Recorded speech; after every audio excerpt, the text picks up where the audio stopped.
Hello বন্ধুরা, সোমবার থেকে কমছে আলুর দাম।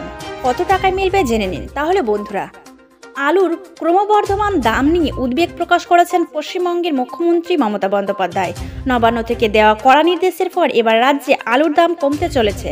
ব্যবসায়ীদের সঙ্গে বৈঠকের পর কৃষি বিপণন মন্ত্রী রিচারাম মান্না জানিয়েছেন, সোমবার থেকে বাজারে আলুর দাম কমানো হবে। বর্তমানে জ্যোতি আলু বাজারে 27 টাকা কেজি দরে বিক্রি হচ্ছে, তবে সোমবার থেকে প্রতি কেজি আলুর দাম 1 টাকা কমে 26 টাকা হবে। কলকাতার বাজারে এই আলু পাওয়া যাবে 30 টাকা কেজি দরে। অন্যদিকে সুফল বাংলার স্টলে আলু বিক্রি হবে 28 টাকা কেজি দরে। বেশি পরিমাণ আলু মজুত রাখার কারণে মূলত দাম বেড়েছিল বলে মনে করেছেন বিশেষজ্ঞরা। রাজ্যের হিমঘরগুলোতে এখনও 50 লক্ষ টন আলু মজুত রয়েছে। এই পরিস্থিতি মোকাবিলায় রাজ্য সরকার মজুত রাখার সময়সীমা 30 নভেম্বর পর্যন্ত নির্ধারণ করেছেন।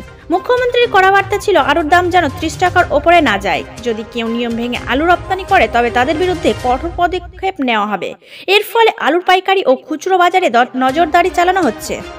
ব্যবসায়ীরা জানিয়েছেন, আলুর পাইকারি দর 26 টাকার ওপরে রাখা হবে না, তবে খুচরো বাজারে এর বেশি দাম নেওয়া হলে আইনি ব্যবস্থা নেওয়া হবে।